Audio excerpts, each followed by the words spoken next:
Mon frère a fait annuler ma fête d'anniversaire parce qu'il a demandé à mon père d'aller pêcher avec lui ce week-end-là, mais quand ils sont rentrés, ils ont pleuré toutes les larmes de leur corps à cause de ce que je leur ai dit.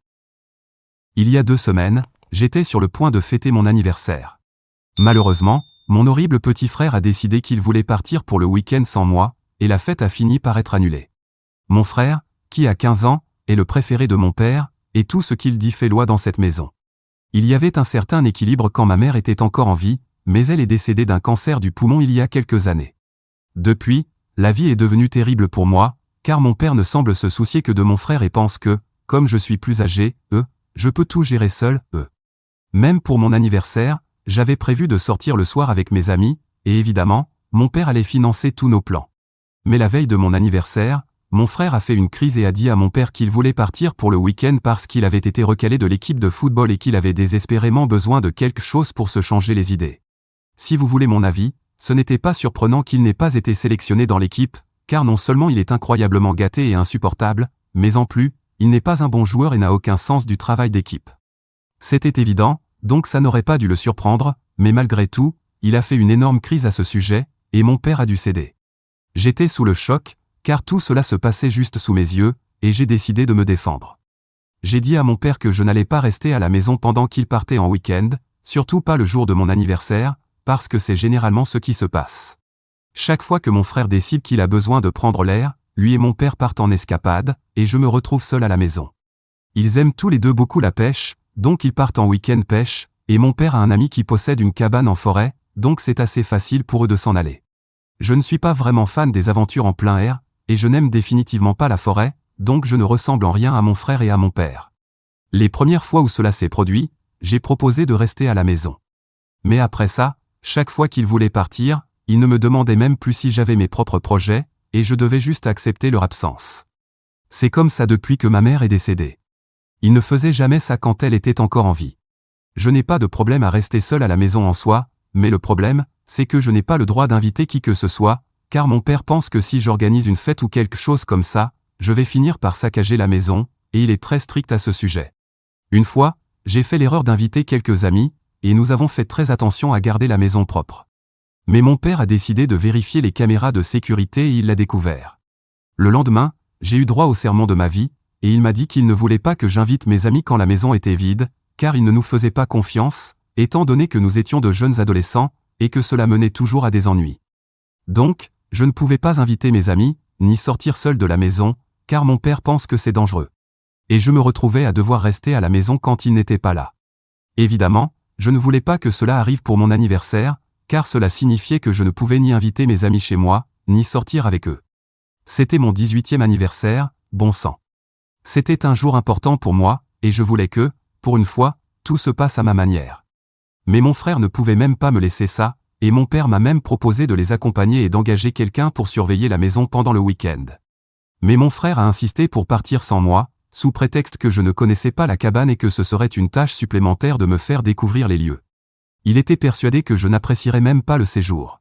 En plus, si j'étais là, il ne pourrait pas se distraire de ce qui se passait à l'école, car tout le monde me féliciterait pour mon anniversaire, y compris certains gars de l'équipe de football, car je suis ami avec eux.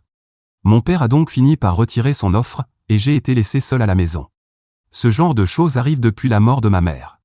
J'ai toujours su que mon père avait un préféré, et ce n'est pas moi. Je n'ai jamais eu de problème avec ça, mais ce jour-là, j'ai perdu patience. J'ai commencé à crier sur mon père, et nous avons eu une énorme dispute à propos de son comportement et de la façon dont il me traite depuis la mort de ma mère. Il ne m'a jamais félicité, même quand j'accomplissais quelque chose d'important, comme gagner des compétitions ou réussir en classe, alors que mon frère recevait des compliments pour la moindre petite chose. Il se comportait aussi très différemment avec nous, il était distant avec moi, alors qu'avec mon frère, il était une toute autre personne. Avec lui, il se comportait comme un vrai parent. J'avais toujours toléré cela, car je savais que mon frère lui ressemblait beaucoup, et qu'il lui était donc plus facile de se connecter avec lui, mais ce n'était pas une raison pour me traiter ainsi.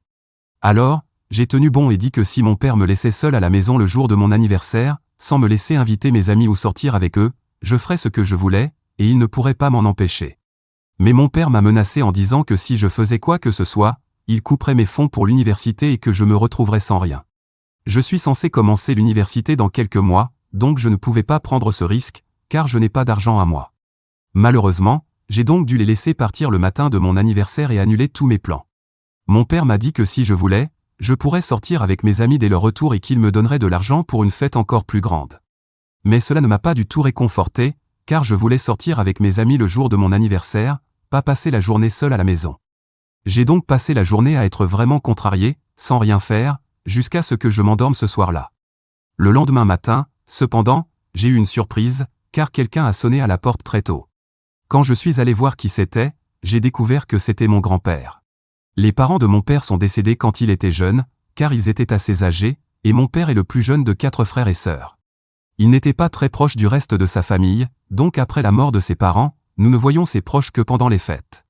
En revanche, j'étais très proche des parents de ma mère, et nous nous voyions souvent quand elle était en vie, car ils venaient nous rendre visite dès qu'ils le pouvaient.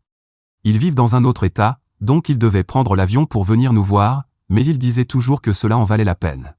Cependant, après le décès de ma mère, tout a changé, et cela a été encore plus difficile pour mon grand-père, car 8 mois après avoir perdu ma mère, il a aussi perdu sa femme.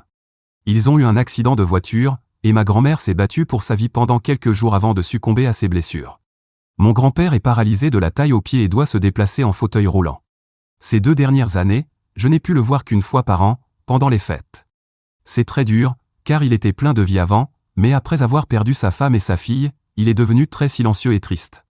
Bien sûr, tout le monde a de la peine pour lui, mais il dit que cela le fait se sentir encore plus mal parce qu'il ne veut pas que les gens le plaignent. Alors j'essaie d'agir normalement avec lui, même si le voir me donne envie de pleurer parce qu'il me manque la personne qu'il était avant. C'est en partie la raison pour laquelle je n'ai jamais parlé à mon grand-père de ma relation étrange avec mon père et mon frère. Je ne voulais pas lui rendre les choses encore plus difficiles. Lui raconter tout cela ne ferait que le peiner davantage, car il ne pourrait rien y faire, et je ne voulais pas qu'il se sente encore plus impuissant. Donc, chaque fois que je lui ai rendu visite ces 2 dernières années, je me suis concentré uniquement sur les choses positives. Mais le lendemain de mon anniversaire, lorsqu'il est apparu à ma porte avec son infirmier pour me faire une surprise, j'ai fini par craquer tant j'étais ému. Beaucoup de membres de la famille m'avaient envoyé des vœux d'anniversaire, mais le fait qu'il ait fait tout ce trajet juste pour me surprendre m'a profondément touché. Savoir que même mon frère et mon père n'auraient jamais fait quelque chose de semblable pour moi m'a fait fondre en larmes dès que je l'ai vu. J'étais tellement ému qu'il a dû me réconforter un moment avant que je puisse le remercier. J'ai essayé de faire comme si j'étais juste bouleversé par l'effort qu'il avait fait pour venir ici malgré ses limitations dues au fauteuil roulant et tout le reste. Mais je crois qu'il a compris que quelque chose de grave s'était passé, et au bout d'un moment, il a commencé à me demander où étaient mon père et mon frère. Au début, j'ai essayé de trouver des excuses pour eux, mais honnêtement, j'étais épuisé d'essayer de cacher le fait qu'ils étaient tout simplement terribles avec moi. Alors, je lui ai dit la vérité, et il avait l'air vraiment choqué. Après avoir encaissé la nouvelle, il avait l'air plus en colère que surpris. Il m'a dit que si je le voulais, je pouvais venir vivre avec lui pour les prochains mois jusqu'à mon entrée à l'université. Honnêtement, cela m'arrangerait, car j'avais choisi d'aller à l'université dans un autre état, puisque j'avais besoin de prendre mes distances avec mon père et mon frère.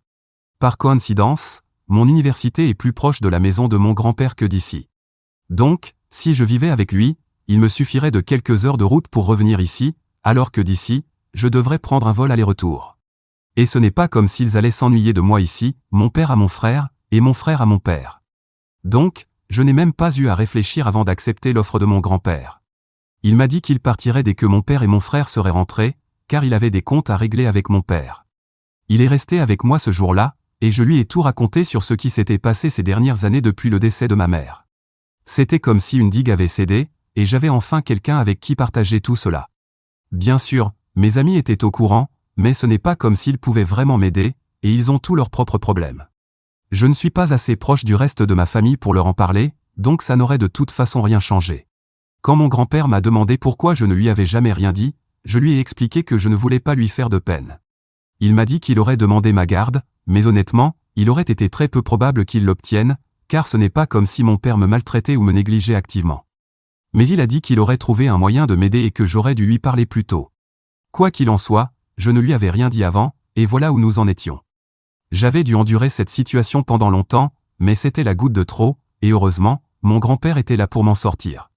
Le lendemain matin, quand mon père et mon frère sont enfin rentrés, ils ont eu une énorme surprise. Mon grand-père nous traitait toujours mon frère et moi de la même manière, puisqu'il n'était pas notre père, mais cette fois-ci, il n'a même pas pris la peine de saluer mon frère. Il n'a pas attendu une seconde avant de confronter mon père à ce qu'il avait entendu de ma bouche. Pour la première fois de sa vie, mon père avait l'air honteux et semblait nerveux. Je savais qu'il avait toujours voulu impressionner mon grand-père. Même quand nous lui rendions visite après la mort de ma mère, il faisait un grand spectacle en nous traitant bien. Mais je n'avais jamais imaginé qu'il avait autant peur de lui, et j'aimais le fait que, pour une fois, il devait rendre des comptes à quelqu'un pour la façon dont il m'avait traité. Après l'avoir réprimandé pendant plusieurs minutes, mon grand-père a dit à mon frère et à moi d'aller nous promener, car il devait discuter en privé avec mon père. Il ne voulait pas que nous rentrions avant qu'il ne nous appelle à nouveau. C'était un peu étrange, mais il était évident qu'il ne fallait pas discuter, alors nous sommes partis tous les deux. Mon frère et moi ne sommes pas vraiment proches, donc nous sommes allés chacun de notre côté. Pendant environ 45 minutes, il était chez un ami et moi chez une amie. Quand mon grand-père nous a enfin rappelés, il avait l'air furieux. En entrant dans la maison, j'ai remarqué que mon père avait pleuré, car ses yeux étaient gonflés. C'était choquant, car il pleure rarement, et je savais que quelque chose de grave s'était passé. Mon grand-père m'a dit de préparer mes affaires, juste l'essentiel, et que le reste serait récupéré plus tard. Alors, j'ai fait ce qu'il m'a demandé, et environ une demi-heure plus tard, j'avais un sac prêt. Ensuite, nous avons pris un taxi pour aller à l'hôtel le plus proche. Là, mon grand-père m'a annoncé qu'à partir de maintenant, je vivrais avec lui. C'était très pratique, car, comme il l'avait dit, cela me permettait aussi d'être plus proche de mon université, donc cela me convenait parfaitement. Mais quand je lui ai demandé ce qui s'était passé avec mon père, il m'a répondu que ce n'était pas mon problème pour le moment et qu'il voulait juste que je me concentre sur mon avenir. En partant, j'ai remarqué que mon père n'avait rien dit ni même pris la peine de me dire au revoir. Mon frère non plus ne semblait pas s'en soucier, alors c'était comme ça. 2 jours après mon départ avec mes affaires, mon grand-père et moi avons pris l'avion pour chez lui, et depuis, je vis avec lui. Je ne pensais pas avoir de nouvelles de mon père ou de mon frère de sitôt, et j'avais cessé de me demander ce qui s'était passé entre mon grand-père et mon père parce que, clairement, mon père était assez content de me laisser partir. Mais tout a changé il y a 2 jours, quand j'ai reçu un message de mon père s'excusant pour tout, disant qu'il n'avait pas réalisé que je me sentais délaissé. Il a reconnu qu'il avait échoué en tant que père et a admis qu'il ne s'en était même pas rendu compte parce qu'il était tellement concentré sur mon frère, le seul enfant avec qui il avait réussi à créer un lien. Il a dit qu'il m'avait toujours considéré comme très différente de lui, raison pour laquelle il gardait ses distances avec moi, parce qu'il ne pensait pas pouvoir me comprendre. Mais avec mon frère, c'était différent. Il a ajouté que ne pas avoir construit une bonne relation avec moi était la plus grande erreur de sa vie. Il s'en était rendu compte grâce à mon grand-père. Tout cela, je le savais déjà, donc ça ne m'a pas surprise. Honnêtement, le fait qu'il soit plus proche de mon frère que de moi ne m'a jamais dérangé, car j'avais toujours été plus proche de ma mère que de lui.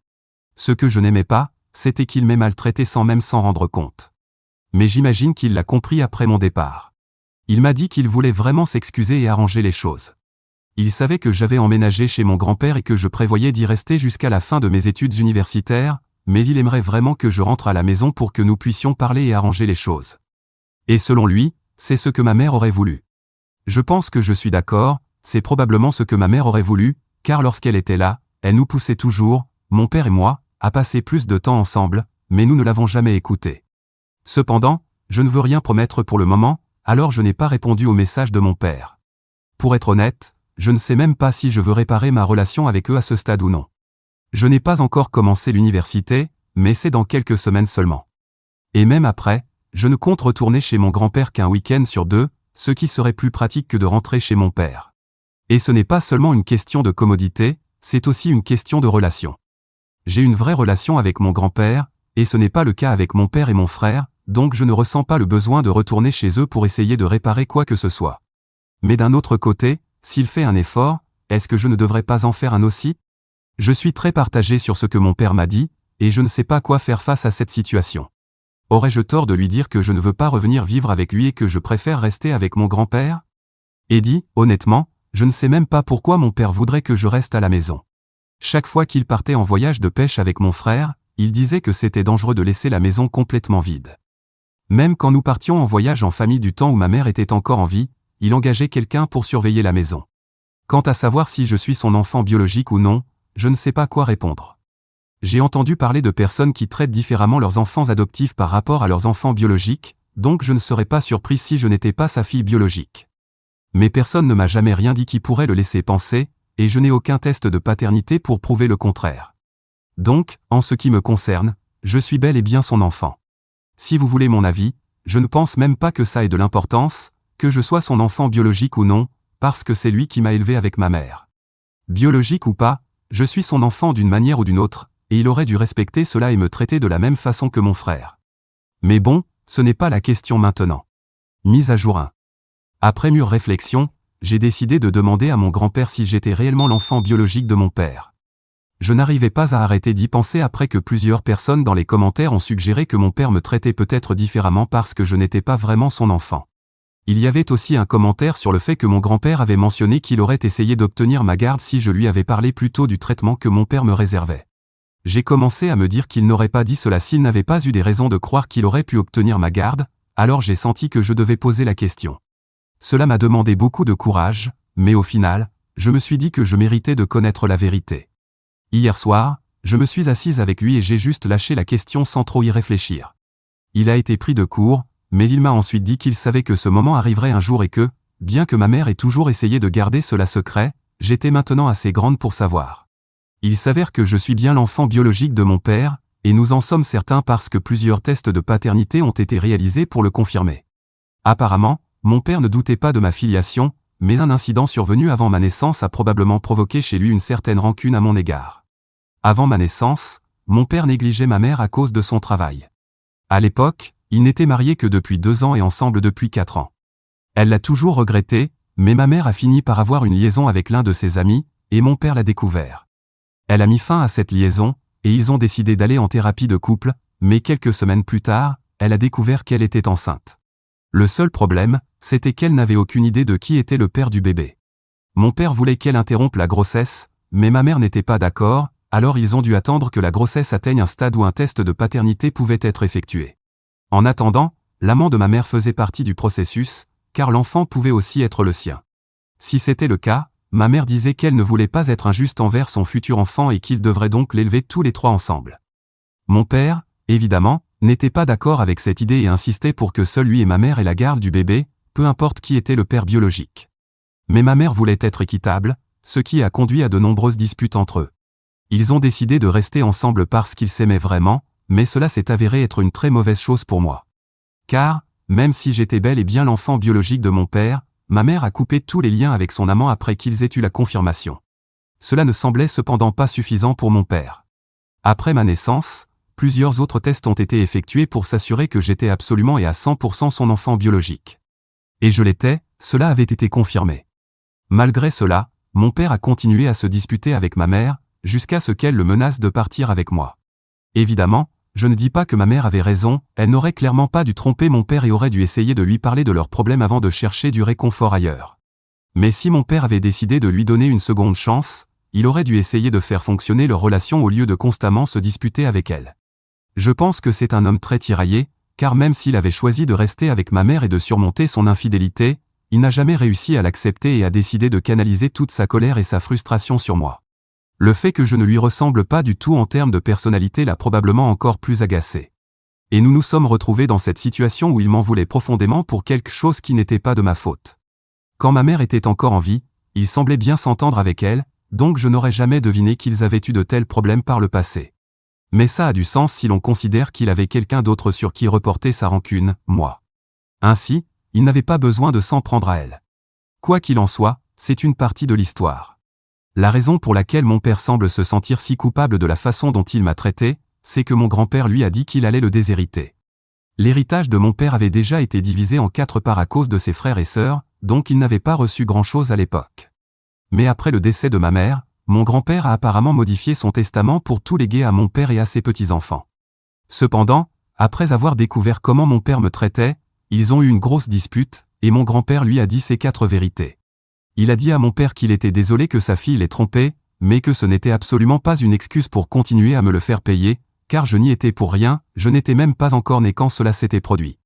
Même si je ne ressemblais pas du tout à mon père, j'étais quand même son enfant biologique, et cela avait été prouvé à travers plusieurs tests de paternité, dont certains qu'il avait réalisés lui-même, en secret, sans que ma mère le sache, pour qu'elle ne puisse pas manipuler les résultats d'une quelconque manière.